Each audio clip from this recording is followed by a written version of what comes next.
Hello, I'm Tom. I'm a 65-year-old injury-prone runner.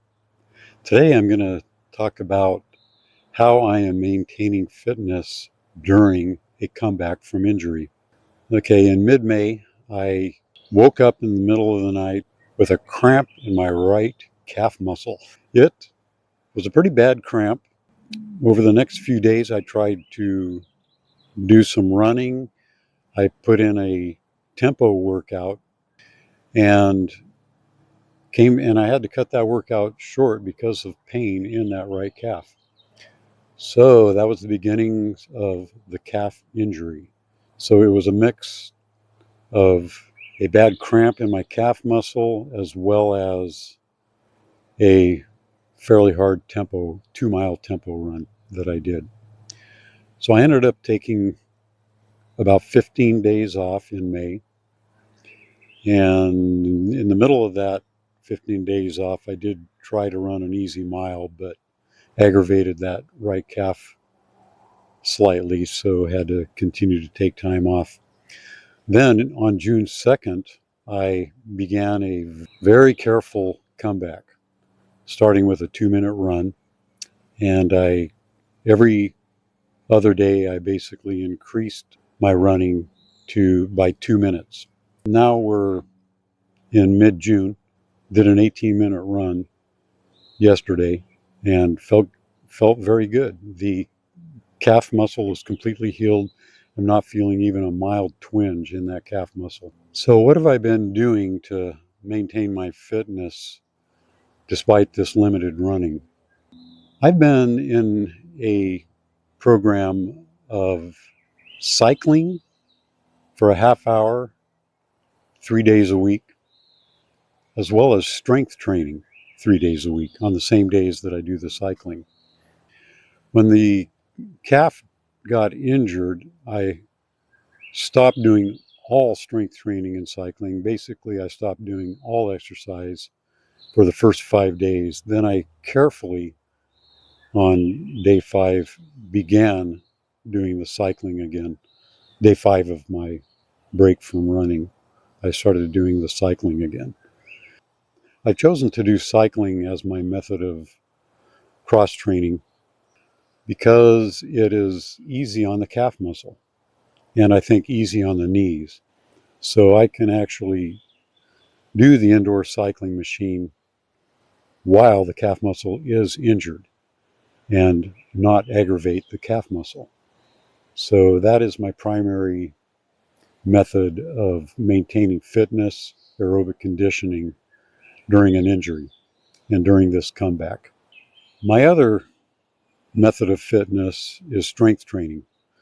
This is something actually that I've done for years. I've been back in running now for 3.5 years, and soon after I started running 3.5 years ago, I did start doing strength training.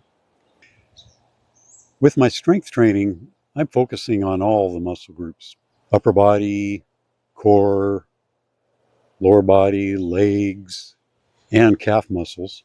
And the type of calf strengthening that I do is called eccentric calf muscle strengthening. And it's something that my physical therapist has recommended. And so I've decided to do it on my running days, soon after I finish my running. My theory about that is I want to give my calf muscles a day of rest until I go out on my next run. As a 65-year-old, it's important to strengthen the muscles and bones. That's why I do all the muscle groups. As we get older, our muscles atrophy. I'm trying to avoid the atrophy by basically focusing on all the muscle groups. And again, I do strength training 3 times a week. My goal and my hope is to return to running 6 miles per run 3 days a week. Hopefully this will happen by the end of July or early August. I'm hoping by the end of July I'll be back up to running 6 miles at a shot. That is about my maximum. I've found that when I try to exceed 18 or 19 miles a week, I tend to get injured. Although the injuries, I think, have stemmed mainly from doing fast workouts rather than putting in longer distance. So we'll see how that goes. My other goal is to return to racing. I hopefully on August 9th, I'll be competing in the Scandia Run 5K in Junction City, Oregon.